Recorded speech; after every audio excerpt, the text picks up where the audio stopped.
Hello बच्चों, मैं महेंद्र कुमार एक बार फिर आपके सामने उपस्थित हुए हैं और एक नई वीडियो के साथ।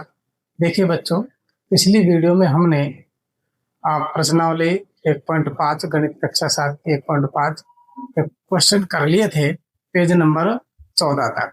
इस 14 पेज नंबर 14 पर कुछ क्वेश्चन अगले पैटर्न से संबंधित बच गए थे, एक दो क्वेश्चन। तो वहां से हम पेज नंबर 14 से फिर से स्टार्ट कर रहे हैं।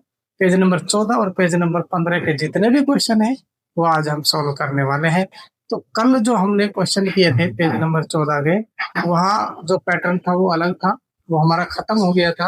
अब हमारा अलग पैटर्न चला है, गुणनफल कितना लंबा है। ये पॉइंट अलग से है, ये भी पेज नंबर 14 पर ही लिखा हुआ है। तो हमने पेज नंबर 14 से फिर से स्टार्ट किया है और हमारा एक नया हमें ये बिंदु मिला है, गुणनफल कितना लंबा है। इसके बारे में हमें अच्छे से समझना है। तो चलिए चलते हैं क्वेश्चनों पर। देखिए क्वेश्चन क्या कहता है, नीचे दिए गए प्रत्येक बक्से में गुणन के रोचक पैटर्न दिखाई देते हैं। ये कह रहा है नीचे जो बक्से आपको दिख रहे हैं इनमें गुणन के रोचक पैटर्न दिखाई देते हैं। पैटर्न ज्ञात करने के लिए उन्हें हल कीजिए। ये कह रहा है इनमें कौन सा पैटर्न लग रहा है, उस पैटर्न को ज्ञात करने के लिए पहले इन्हें हल कीजिए। ज्ञात पैटर्न के आधार पर गुणन को आगे बढ़ाइए। क्वेश्चन कह रहा है पहले इसमें पैटर्न का पता लगाइए और पैटर्न के आधार पर इसको आगे हमें हल करना है। तो चलिए हम पता करते हैं पैटर्न का। पैटर्न कैसे पता होगा, तो देखिए पहले क्वेश्चन में इसको ही हल करता हूँ। बच्चों हमें यहाँ पर गुना करना है 11 गुना 11। तो किस प्रकार से करेंगे, 11 एकम 11, 11 एकम 11 और 1 12। तो मैंने 11 इंटू 11 किया तो बच्चों हमें मिला 1 2 1।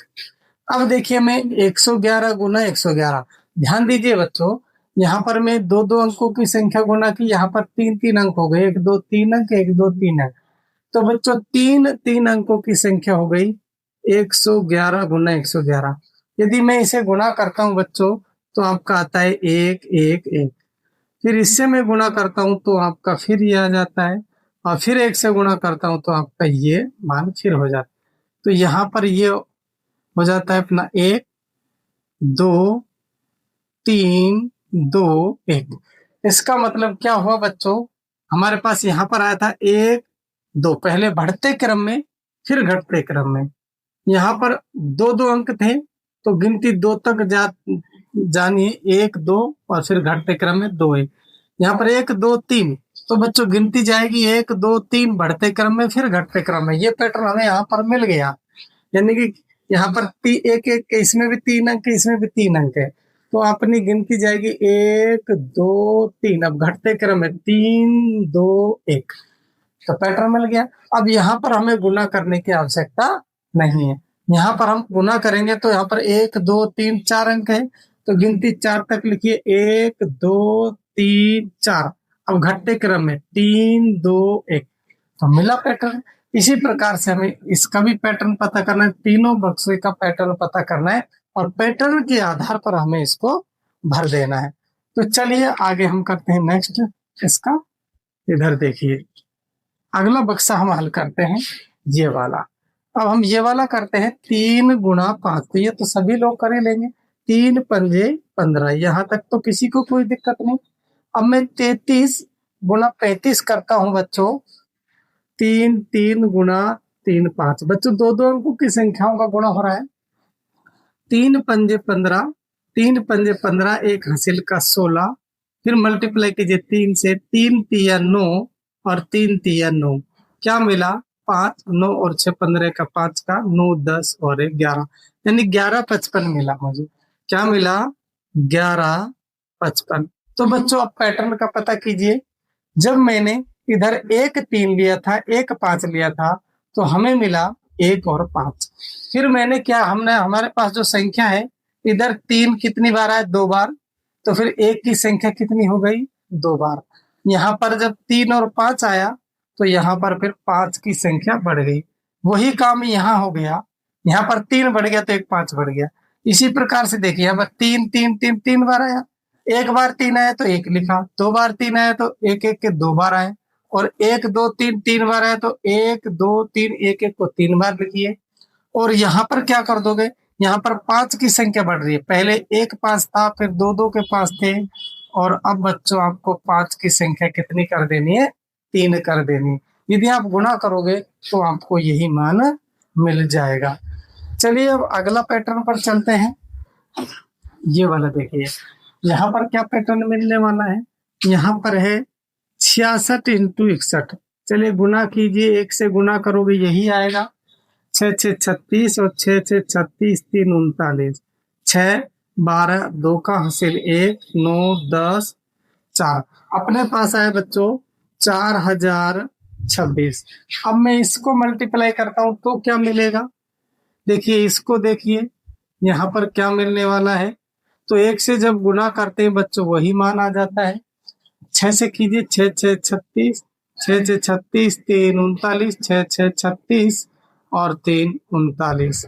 आगे यदि हम फिर 6 से करेंगे तो ये वाला मान फिर से आ जाएगा। तो यहाँ पर 6, 6 और 6 12 का 2 का, 6 6 12, 12 9 21 और 1 22, 9 9 18 और 2 20, 9 और 3 12 और 2 14, 3 और 1 4। तो यहाँ पर बच्चों क्या मिला हमें, 4 2 बार मिला, 0 वैसा ही है, और 2 2 6। अब देखिए बच्चों पैटर्न को समझिए, हमारे पास 6 की संख्या कितनी थी, 2 थी। 6 की संख्या जब 2 थी तो शुरुआत में पहला जो नंबर हमें 4 एक बार मिला, यानी 40 मिला। फिर 6 की संख्या 1 और बढ़ गई तो यहाँ भी 4 1 बढ़ गया। जब यहाँ पर 6 6 2 बार आया तो 4 एक बार आया। अब 6 6 6 3 बार आ रहा है तो 4 2 बार आ रहा है, यानी 1 कम। अब यहाँ पर क्या हुआ, 6 6 3 बार आया तो 4 2 बार आया। यहाँ पर 6 6 4 बार आ रहा है तो यहाँ पर 4 बच्चों 3 बार आ जाएगा। एक पैटर्न तो ये मिला, 0 वैसा ही चल रहा है इधर। अब यहाँ पर देखिए, यहाँ पर 26 तो यहाँ भी है, 26 इधर भी है, तो बच्चों 26 तो रहने वाला ही है, ये 2 भी रहने वाला है, लेकिन 1 2 और बढ़ जाएगा, क्योंकि यहाँ 6 की संख्या जब 1 बढ़ी तो यहाँ पर ये 2 1 बढ़ गया, फिर 6 की संख्या 1 और बढ़ रही है तो 2 1 और बढ़ जाएगा। तो इस प्रकार से बच्चों यहाँ भी ये पैटर्न हमें मिल जाता है।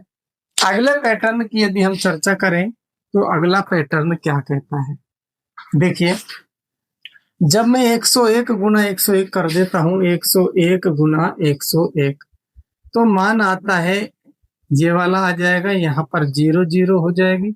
1 से मल्टीप्लाई करोगे तो 101 वापस आ जाएगा। 1 0 1 और 1 2 0 1।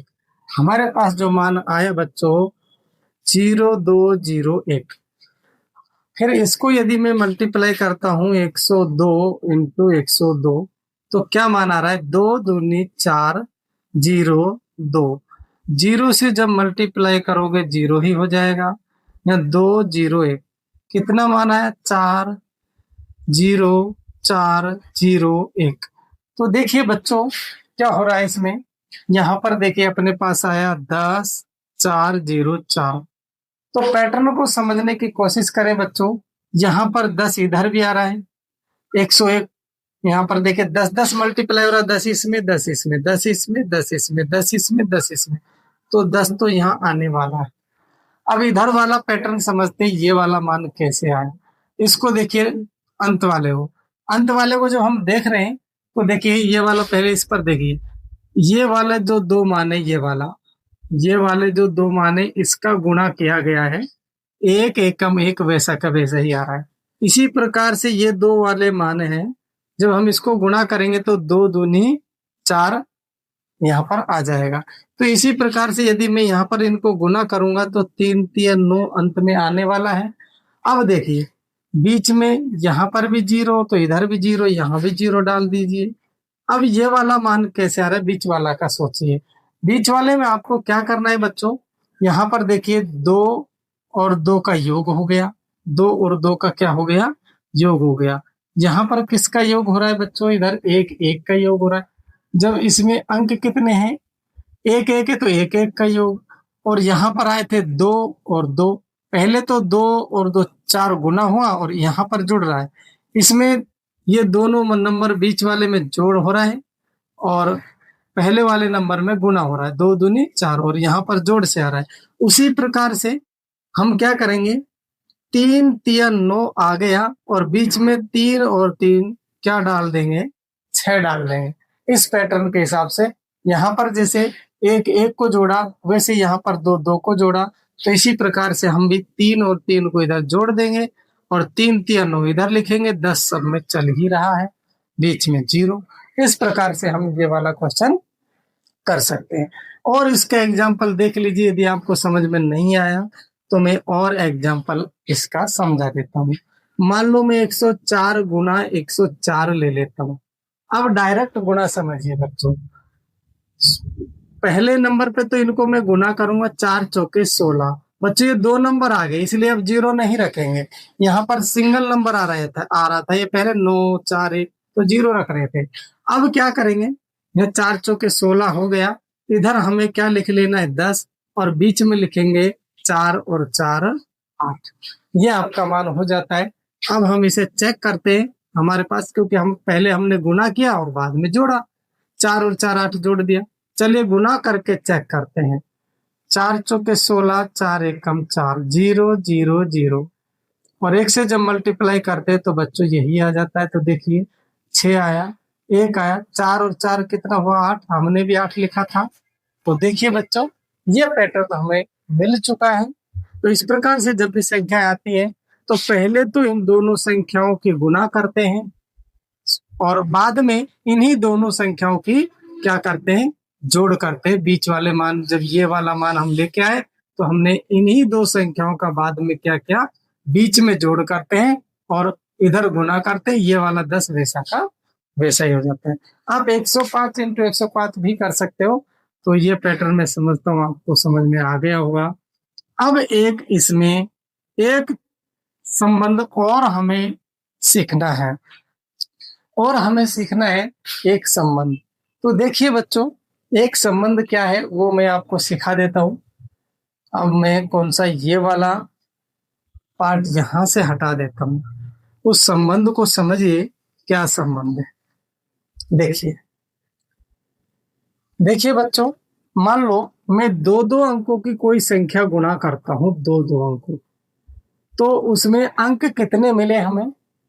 जब मैंने 2-2 अंकों की संख्या का गुणा किया तो मुझे यहाँ भी अंक 2 थे, यहाँ पर भी 2 अंक थे, इधर भी 2 अंक, इधर भी 2 अंक, लेकिन आंसर में कितने अंक मिले हमें, 3 अंक मिले। इस पैटर्न को समझ गए बच्चों तो पूरी प्रश्नावली समझ में आ जाएगी। यह पैटर्न अच्छे से आपको समझ लेना है। तो चलिए आगे देखिए। यदि मैंने ये 2-2 अंकों की सबसे छोटी संख्या ली, यदि मैं 2-2 अंकों की मान लो 12 इंटू 12 ले लेता हूँ तो अपने पास ये 144 आ जाता है। कहने का मतलब इधर भी 2 अंक थे, इधर भी 2 अंक थे, इधर कितने हो गए, 3 हो गए। अंक वही है, 2 इधर 2 इधर, इधर 3 हो रहे। जब हम 2-2 अंकों की संख्या को गुणा करते हैं तो आंसर हमारे पास 3 अंकों की आता है, 3 अंकों की संख्या आ रहा है। यदि मैं 13 इंटू 13 करता हूँ तो ये भी बच्चों 2 अंक, ये वाला भी 2 अंक और यहाँ पर फिर 3 अंक आ जा रहा है। ये मैं 2 अंकों की सबसे छोटा मान से स्टार्ट करके बता रहा हूँ आपके लिए। और यदि मैं 2 अंकों का मान लो ये पैटर्न चलता जा रहा है इस प्रकार से, तो ये लास्ट में 99 हो जाएगा। जब मैं 99 गुना 99 करता हूँ तो बच्चों आपका मान ये हो जाता है।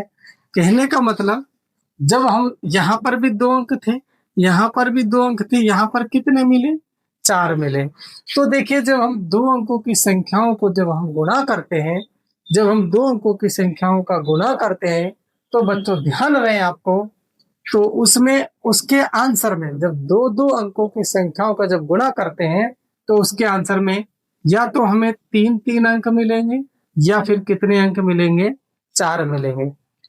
सबसे बड़े मान में तो 4 मिलेंगे और छोटे होते जाएंगे तो अंकों की संख्या, ये मैं ये नहीं कह रहा 99 में 4 है, आप 98 गुना 98 कीजिए तो भी 4 आएगा। तो कुछ जब अंक बढ़ेंगे, बढ़ते बढ़ते जाएंगे तो कुछ संख्याओं के मान तो 3-3 अंकों में आते जाएंगे, 3 से कम में नहीं होगा। 3 से कम अंक बिल्कुल भी नहीं आएंगे, क्योंकि 10 से छोटा मान 2 अंकों का कोई होता ही नहीं है। और बच्चों, सबसे बड़ा मान 99 से बड़ा नहीं होता, इसलिए जब भी हम 2-2 अंकों की संख्या का गुणा करते हैं तो उसके आंसर में अंकों की संख्या या तो 3 होगी या फिर 4 होगी। और दूसरा, यदि मैं पैटर्न लेता हूं बच्चों, आपको समझ में आएगा। यदि मान लो मैं 3-3 अंकों की संख्या का गुणा करता हूं, 3-3 अंकों की संख्या का गुणा करता हूं, मान लो मैं 100 गुणा 100 करता हूं, ये 3 अंकों की सबसे छोटी संख्या है, तो इसके उत्तर में कितने अंक मिले बच्चों? 1, 2, 3, 4, 5। यानी जब मैं 3 अंकों की संख्या का गुणा करता हूं, जब मैं 3-3 अंकों की संख्या का गुणा करता हूं, तो मुझे उत्तर में 5 अंक प्राप्त हो गए। अब मैं 3 अंकों की यदि सबसे बड़ी संख्या का गुणा करता हूं, तो मुझे कितना मिलेगा? तो मुझे कितना मिलेगा? तो देखिए बच्चों, मैं इसे थोड़ा सा कैलकुलेटर से फटाफट से कर देता हूं, क्योंकि इसमें समय लगेगा। आप करके देख लेना, कोई दिक्कत नहीं है। मैं इसे गुणा कर देता हूं। देखिए 999 गुना 999, तो बच्चों आपका मान आ रहा है 99,801। तो आपका आंसर आया 99,801। तो देखिए बच्चों, ये किस प्रकार से हुआ। यहाँ पर जब मैंने 3-3 अंकों की संख्या का गुणा किया, इधर भी 3 अंक, लेकिन इसके आंसर में कितने अंक मिले? 1, 2, 3, 4, 5, 6। इसके आंसर में 6 अंक मिले। तो बच्चों, इससे क्या निष्कर्ष निकला? इससे हमें निष्कर्ष निकला, यदि हम 3-3 अंकों की संख्या गुणा करते हैं तो उसके आंसर में अंकों की संख्या या तो 5 होगी या फिर 6 होगी। 5 से कम नहीं होगी और 6 से अधिक नहीं होगी। अब ध्यान दीजिए, एक निष्कर्ष यहाँ से और निकलता है। यदि आप 3-3 अंकों की संख्या का गुणा करते हैं, इसमें भी 3 अंक, इसमें भी 3 अंक, तो इसके 3 अंक जोड़ दीजिए और इसके भी 3 अंक जोड़ दीजिए। तो ध्यान रहे बच्चों, 3 + 3 क्या हुआ? 6। तो ध्यान से आपको समझना है बच्चों, जब 3-3 अंकों की संख्या का गुणा किया जाता है तो उसके आंसर में अंकों की संख्या या तो 6 होगी। जब 3-3 अंकों की संख्या का गुणा करते हैं तो उसके आंसर में अंकों की संख्या, जैसे मैंने 3-3 का गुणा किया, अंकों की संख्या कितनी मिली? 1, 2, 3, 4, 5, 6। तो जब हम 3-3 अंकों की संख्या का गुणा करते हैं तो उसके आंसर में या तो 6 अंक होंगे या फिर 6 से 1 कम होगा। तो 6 आया और 6 से 1 कम आया। उसी प्रकार से पिछला जो क्वेश्चन था उसमें मैंने 10 गुना 10 किया था, 100 आया था, और 99 गुना जब 99 किया था तो ये वाला मान आया था। तो ध्यान दीजिए बच्चों, मैंने क्या कहा? 2 + 2 करिए, इसमें भी 2 अंक, इसमें भी 2 अंक, तो कितने आए? 4। तो जब भी आप 2-2 अंकों की संख्या गुणा करते हो तो उसके उत्तर में या तो 4 अंक मिलेंगे या फिर 4 से 1 कम, या तो 3 या फिर 4। उसी प्रकार से 3-3 अंकों की संख्या में को जब हम गुणा करेंगे तो उसके उत्तर में या तो 6 अंक मिलेंगे या फिर 6 से 1 कम, 5। आई बात समझ में? यदि आप एक एक अंकों की संख्या का गुणा करते हो, मान ले 2 गुणा 2, तो यहाँ पर कितना आया? 4। और यदि आप एक एक अंकों की संख्या गुणा करते हो, बड़ा नंबर ले लीजिए, 9 नाम 81, तो बच्चों यहाँ पर एक एक अंक है, 1 + 1, तो उसके उत्तर में या तो 2 अंक होंगे, क्योंकि अंक कितना, इसमें भी 1, इसमें भी 1, तो उसके आंसर में या तो 2 अंक होंगे या फिर 2 से कम 1 अंक होगा। तो बच्चों देखिए, बड़ी संख्या का गुणा किया तो 2 अंक मिला और छोटी संख्या का गुणा किया तो 1 अंक मिला। तो हम यहाँ से एक निष्कर्ष निकाल सकते हैं कि जब हम जितने अंकों की संख्या का गुणा करते हैं तो उसके आंसर में उन दोनों संख्याओं के अंकों के योग के बराबर, उसके आंसर में या उसके गुणनफल में दोनों संख्याओं के योग के बराबर अंक होंगे या फिर उससे 1 अंक कम होगा। तो उसी प्रकार से अब आप यहाँ थोड़ा सा देखिए बच्चों, इसमें यहाँ पर 2-2 अंकों की संख्या का गुणा किया, 1, 2, 1, 2, तो 2-2 अंकों की संख्या का गुणा कर रहे हैं तो उसके उत्तर में कितने अंक होने चाहिए? या तो 4 होंगे या फिर 4 से 1 कम, या तो 4 होंगे या 4 से 1 कम, या तो 4 या फिर 3। इसी प्रकार से 1 2 3 1 2 3, तो 3 अंक है तो जोड़िए। तो इसके उत्तर में या तो 6 अंक होंगे या फिर 6 से एक कम 5 होंगे। कहने का मतलब जब हम अंकों को किसी किन्हीं भी दो संख्याओं के गुणनफल में अंकों की संख्या उन दोनों संख्याओं के अंकों के योग से कभी भी अधिक अंक नहीं हो सकते। कहने का मतलब जब मैं इन 3 अंकों को जोड़ता हूं तो 6 आता है और 6 से अधिक मान इसके गुणनफल में नहीं हो सकता।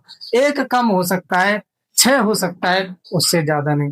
यदि आप 4 अंकों को जोड़ोगे तो 4 + 4 उसके आंसर में या तो 8 अंक होंगे या फिर 7। 8 से अधिक नंबर यानी अंकों की संख्या के योग से अधिक नंबर उसके गुणनफल में नहीं हो सकते। अब इधर आ जाइए, यहाँ पर मैंने दो दो अंकों की संख्या का गुणा किया, आंसर में 3 अंक मिले। यहाँ पर मैंने दो दो अंकों की संख्या को जब गुणा किया तो आंसर में कितने मिले? 4। तो देखिए मैंने जब दो दो अंकों की संख्या का गुणा किया तो आंसर में या तो 4 अंक मिलेंगे या तो फिर 3। तो 4 तो उधर मिला और इधर मिला 3, क्योंकि यहाँ कुछ नंबर बड़े थे इसलिए आंसर 4 अंकों का आया। इसी प्रकार से यहाँ पर कितने अंक आए? जब मैंने 3 अंकों की संख्या को जब हमने गुणा किया तो हमें अंकों की संख्या कितनी मिलनी चाहिए? 6 या फिर 5। तो इधर तो 5 मिली, लेकिन यदि आप इधर चर्चा करते हो तो यहाँ पर अंकों की संख्या 6 हो जाती है। तो यहाँ पर 5 उधर 6। इधर देखिए यहाँ पर 4 है, यहाँ पर 4 है, 4 4 8। या तो अंकों की संख्या 8 होगी या तो फिर 7 होगी। तो यहाँ पे गिनिए 1 2 3 4 5 6 7। इधर तो 7 है, 8 से अधिक नहीं हो सकते। इधर गिनिए 4 अंक है और यहाँ पर अंक कितने हैं? 1 2 3 4 5 6 7 8। इधर हमें 8 अंक मिल गए। तो बच्चों यहाँ से कॉन्सेप्ट आपको समझ में आया होगा। और अब हमें क्या कॉन्सेप्ट मिला अब मैं वो यहाँ पर लिखने वाला हूँ। तो मैं उसके लिए मुझे इसे मिटाना होगा। देखिए बच्चों, हमने अभी जो समझा था उसके आधार पर मैंने एक बहुत ही इंपॉर्टेंट नोट आपके लिए लिखा है। इसको प्रत्येक बच्चे को अच्छे से समझना है और अपने मन में बैठा लेना है, क्योंकि इसके बिना जो आने वाले क्वेश्चन है वो आपको समझ में नहीं आएंगे। यदि आपको ये नोट समझ में नहीं आता है तो फिर वीडियो को वापस करके जो मैंने इसका कॉन्सेप्ट समझाया था उसे वापस देखें, फिर इस नोट को वापस से समझे। ये आपको अच्छे से दिमाग में बिठाना है। देखिए हमने अभी कुछ समय पहले समझा था क्या, यदि किन्हीं दो संख्याओं का गुणा, यहाँ पर यदि और लिख लीजिए, चलिए, यदि किन्हीं दो संख्याओं का गुणा करते हो, यदि हम किन्हीं भी दो संख्याओं का गुणा करते हैं तो गुणनफल में प्राप्त अंकों की संख्या, तो गुणनफल में प्राप्त अंकों की संख्या दी गई दोनों संख्याओं के अंकों के योग के बराबर या उससे एक कम होती है। तो कहने का मतलब है बच्चों, अभी मैंने आपको कॉन्सेप्ट कुछ समझाया था, थोड़ा सा और समझिए इसका अर्थ क्या है। जब मैंने दो अंकों की संख्या का गुणा किया तो मुझे यहाँ पर कितने अंक मिल गए बच्चों? 3 अंक मिल गए। यहाँ पर मुझे 3 अंक प्राप्त हुए। और जब मैंने 99 को 99 से गुना किया तो मुझे 9801। तो इसमें कितने अंक मिल गए बच्चों? मुझे इसमें 4 अंक मिले और इसमें 3 अंक मिले। तो ध्यान दीजिए, यदि किन्हीं दो संख्याओं को गुणा करते हो तो गुणनफल में प्राप्त अंक, जब मैं दो संख्याओं को गुणा करता हूँ, ये दोनों गुणा की, तो इसके गुणनफल में प्राप्त अंक कितने थे? 3। और उन्हीं दो संख्या, वैसी दो बड़ी संख्या ली, उनके गुणनफल में मुझे कितने अंक मिले? 4 मिले। तो इसका अर्थ समझिए, गुणनफल में प्राप्त अंकों की संख्या दी गई दोनों संख्याओं के अंकों के योग के बराबर या उससे एक कम होती है। तो इसके गुणनफल में जो हमें अंकों की संख्या मिली, ये वाली, ये दो दी गई संख्या है, ये दो दो अंकों की संख्या है। तो दी गई संख्याओं के अंकों का योग, मतलब ये दो संख्या दी गई है, इसमें भी 2 अंक प्लस 2। तो इसके अंक आंसर में यानी गुणनफल में जो प्राप्त अंक है वो या तो 4 होंगे या फिर 4 से एक कम होंगे।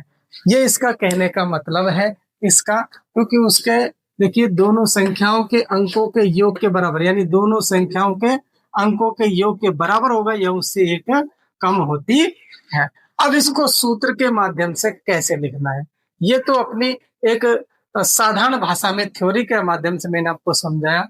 सूत्र के माध्यम से कैसे समझना है। यदि आप m अंकों की संख्या को, यदि आप m अंकों की संख्या, m मतलब उसमें 2 अंक हो सकते हैं, 3 हो सकते हैं, 4 हो सकते हैं, जैसे हमने ये किया, मान लो ये m अंकों की संख्या को n अंकों की संख्या से, ये मान लो n अंकों की संख्या है, ये जरूरी है 2 अंक, 2 अंक की हो, बस सेम सेम अंक हो। आप एक तरफ कम ज्यादा ले सकते हो, जैसे मान लो 100 गुणा 10 कर सकते हो, कोई दिक्कत नहीं, अंक कम ज्यादा हो सकते हैं। तो यदि आप m अंकों की संख्या को, वो इनमें से m अंक वाली पहली m अंक वाली मानी जाएगी और दूसरी n अंकों की दूसरी n, यानी कहने का मतलब ये नंबर m का है, ये n का, इसी प्रकार से ये m का, ये n का।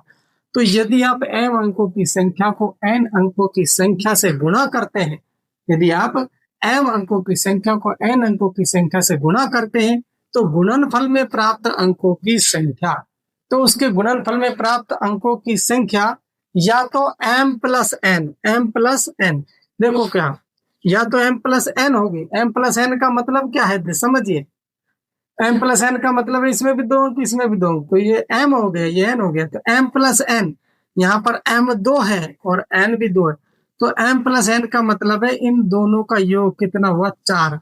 m प्लस n का मतलब जितने अंक है उनका योग या तो m प्लस n के बराबर होगी, यानी 2 और 2 4 के बराबर होगी, या तो गुणनफल में उसके 2 और 2 4 यानी कि इनके योगफल के बराबर अंक होंगे, या फिर m प्लस n माइनस 1 या उससे एक कम। m प्लस n माइनस 1 का मतलब है इसमें से एक कम।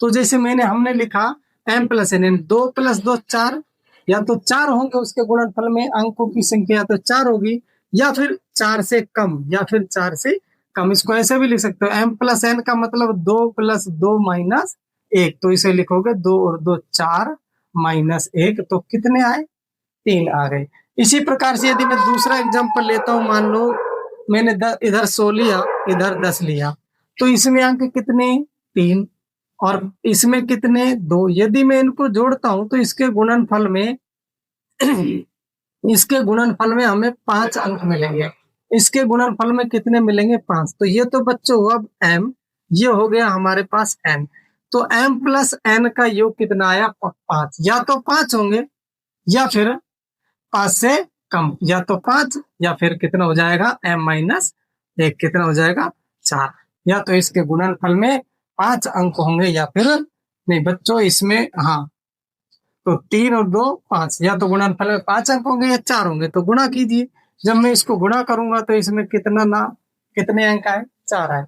तो देखिए बच्चों, मेरा समझाने का मतलब यही था कि इसमें अंकों की संख्या प्लस इसमें अंकों की संख्या, ये m का काम करेगा, ये n का काम, तो इसका अर्थ यही है। तो उसके गुणनफल में या तो इसके अंकों के योग के बराबर अंक होंगे, या तो 5 होंगे, या फिर m-1 यानी उससे कम। ये m प्लस n का मान तो 5 आया, तो 5 में से 1 कम करो, या फिर 4 होंगे, तो हमारे पास कितने मिले, 4 मिले। यदि बड़ी संख्याओं का गुणा करोगे तो 5 भी मिल जाएगा। तो आपको समझ में ये इस प्रकार से आ गया होगा। तो मैं समझता हूँ आप इसके अर्थ को और इसके अर्थ को यदि समझ गए हो तो आपको आने वाले क्वेश्चनों में कोई दिक्कत नहीं होगी। तो बच्चों, वीडियो ये काफी बड़ी हो गई है, बस इस वीडियो को यहीं तक ही रहने देते हैं। आगे के क्वेश्चन आपको क्या है, मैं अभी समझा सकता हूँ, आगे क्वेश्चन भी करा सकता हूँ, लेकिन वीडियो ज्यादा बड़ी हो जाएगी। अगले नेक्स्ट पार्ट में अब हम आने वाले क्वेश्चनों को 1 बाय 1 करेंगे। बहुत ही आसान तरीके से आपको क्वेश्चन समझ में आ जाएंगे, बशर्ते आप इस वीडियो को बड़े ध्यान से, एक बार नहीं, 2 बार नहीं, 3 4 बार इसको पढ़िए। समझ में ना तब तक बार बार पढ़िए, वीडियो को स्किप ना करें। जब आप इस कॉन्सेप्ट को समझ जाओगे, जो मैंने पहला कॉन्सेप्ट शुरू से और एंड तक जो दिया है, ये बहुत ही बेहतर कॉन्सेप्ट आपके लिए है, तो आप एक बार इसको याद करें। अगली वीडियो के प्रत्येक क्वेश्चन, अब सारे क्वेश्चन आएंगे तो 1 बाय 1 हम आपको क्वेश्चन प्रोवाइड करवा देंगे। चलिए, थैंक यू, मिलते हैं।